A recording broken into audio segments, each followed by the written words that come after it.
So I early on found out that there was some major problems with our system. Typically, most of us don't wake up until we've been confronted ourselves, unfortunately. So therefore, I started seeing there was a problem. I started digging into it, and I started studying. I became a constitutional scholar and is specializing in the common law, which is actually biblical law that has come across to us.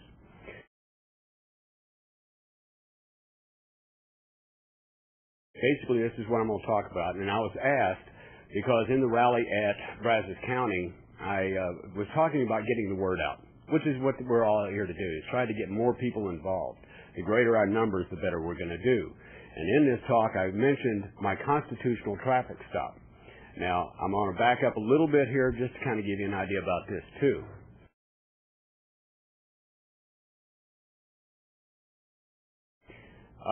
Every one of us has run into problems with, getting pulled over and, the frustration to go along with behind that. But in this meeting, I mentioned it, and I started getting people requesting me constantly, saying, hey, wait a minute, tell me more about this constitutional traffic stop. So I said, okay, not a problem. Let me go ahead and send this to you. Now, to tell you how this got honed out is actually through my own experience, my own practice, and what I used in this. I ran a newsletter called Awaken America that it was on constitutional law, covering every topic you could think about that deals with the common law. And with it, I put out a newsletter called Awaken America. I just shut it down last year. Basically, I had 390,000 people getting this newsletter once a month, and it was enormous. In this process, I honed down this constitutional traffic stop, which I'm going to do there in a minute, because I'm going to talk quite a bit in a bit on case sites and things like this that back up our right to travel. But first of all, like I said, this constitutional traffic stop is so interesting in the way that it flows. Okay, so you'll find out about that, and it becomes pretty fun, and it'll break up this, so you're not just listening to, well, this case site and that case site. So it'll start off with that. Now, most of us take for granted the ability to just load up the family car, put your family in there, go on vacations, travel anywhere you want to, unless you see those flashing lights behind you. Then all of a sudden, everything comes to a screeching halt. You're stuck there, you're intimidated, you have these problems taking place with you. Now, we've always held our right to travel as being a sacred right that we've had. The West was actually romanticized for their ability to just pick up and jump on your horse and go any place that you wanted to go. Well, that's exactly what we still feel about the right to travel. And so this is one of those topics, when I'm talking about spreading the word, that you can mention to your coworkers, your neighbors, your family, and they understand that. They'll say, yeah, I just paid, I got a ticket for speeding down this road, and, I just had to fork over all this money, went through this whole hassle, the whole bit, going into court possibly, all the different types of things that you have to go about through this. So I know that Rice has been teaching in this area, and there are different methods, and we're going to go ahead and step into that here in just a minute. But what we want to do is prevent them from ever getting you to that stage, okay? And anything that we do, we want to go ahead and stop them before they get into their processes, okay? Wherever you can, avoid getting into that system, the better off you are, okay? Now, there's a spiritual aspect to the right to travel, too, I touch on. We can go back to the time of Moses, and I will touch on this period a couple of times in this talk, because if you think about it, with divine intervention, he was able to get the Israelites out of Egypt and get them the right to travel outside of that country. So see, it actually goes back to then. We can also go back to the time of Christ. And Christ, if you notice, throughout the New Testament, talks about him and his disciples traveling to and from Galilee. You'll see it in there regularly. Well, what most people don't recognize is that each time they did that, you look right before it, and he had the Sanhedrin, or he had the Romans after him. And the disciples, they're causing some stir, and so they go moving on. Well, what most people do not realize is they were actually moving out of Herod's jurisdiction, because his jurisdiction actually stopped 40 miles south of Nazareth before you got into the Sea of Galilee.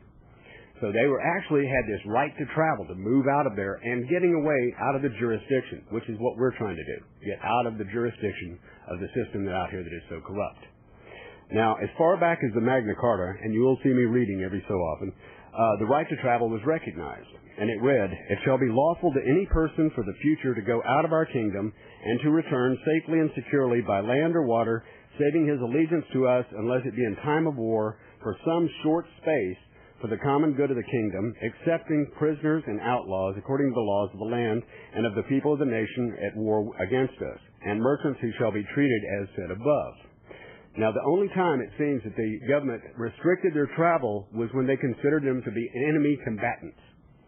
Now, since the Patriot Act, we also recognize that every single one of us with any kind of a violation of a law, misdemeanor or otherwise, we can be considered enemy combatants. So this is the system that is trying to clamp down on us for this. And as far back as the Magna Carta, we were granted that right. Now, under the Articles of Confederation, interestingly enough, it actually had a specific mention of the right to travel, which allowed for free ingress and regress to and from any other state. Now, when the Constitution was written, and I can go into this in a full Constitution class I give. It takes 8 hours to go through the class, but I go into massive detail. But when the Constitution was written, they did not include it specifically. They did not enumerate it. However, it's not in one of the 24 rights mentioned, enumerated in the Bill of Rights, but it is included in the Ninth Amendment. Okay? So therefore, we have to go back there. Now, there's a word, and I'm going to go into this here further in a minute, but there's a word for those restricted from traveling where they desire, but also must check in or get permission from authorities before traveling. The word is slaves. So we are slaves as long as we have to follow this guideline. We can even go back to Nazi Germany and what happened with that, and show me your papers, all this kind of stuff. Okay? Now to continue, I'm going to start off this and just kind of get us lightened up a little bit. I'm going to have a couple of questions for you. How many people in this room, if you can just show me your hands, have been pulled over for a traffic stop? Okay? Virtually everybody. Now, I would say everybody. Somebody just didn't want to throw up their hand. The second one I want to ask you is this. Have you ever been arrested at a traffic stop? Come on now. Okay. Have you ever had your car impounded at a traffic stop? Okay, several people here. Okay, and then we can say, have you ever, unless you were drinking at the time, God forbid, but if you were drinking at the time, I bet it was a nerve-wracking experience at that time. Always is. You end up leaving there and you're just shaking, what just happened here, blah, blah, blah. Or you're angry and you vent out fists all over the place, okay? Now, I don't have to tell the group that the laws that are currently stated in America right now bear a very little resemblance to constitutional law. All of the rights, with the exception of one, and that one's iffy, okay, have been infringed upon little by little, incrementally, ever since the Civil War, okay? Now, at the time, like I said, I go into this in great detail, but like I said, the right to travel is sitting in the unenumerated rights in the Ninth Amendment, which reads, the enumeration in the Constitution of certain rights shall not be construed to deny or disparage others retained by the people. Now, these rights also, now this is only a very limited number, but the right to marry who you want. These also give you the right to work where you want without licenses or permits. As long as you're qualified for a position, you can hold it. So I don't care if you practice law, you don't have to be a member of the Bar Association. If you can practice medicine, you know what you're doing, and you can show that and prove that you can do that, you can hold that position without license or permits. And this is a guarantee under the Constitution. These are just a couple of things. For those who really want to know the real truth, right after the Civil War, what they did with the 14th Amendment is make a complete set, a weak copy of the enumerated unalienable rights that came from our Declaration of Independence. Okay? Now, in the Declaration of Independence, we were given unalienable rights by our Creator. If we just follow the chronology, we can see this. So, the first part, there's 3 documents in the organic law of the United States. And that is the Declaration of Independence, the Constitution, and the Bill of Rights. So the Bill of Rights was those unalienable rights recognized by everyone in this country at that time, the 13 original colonies, and they were mandated that they put in this Bill of Rights so they would not sign off on the Constitution. So we go back that far, we recognize that was what these were. After the 14th Amendment, we all of a sudden had these civil rights, or human rights. You'll hear them mentioned both ways. I actually have a lot of fun when somebody first says to me, oh, I'm a civil rights activist. And I'm going, why would you want to do that? And they look at me like I'm crazy.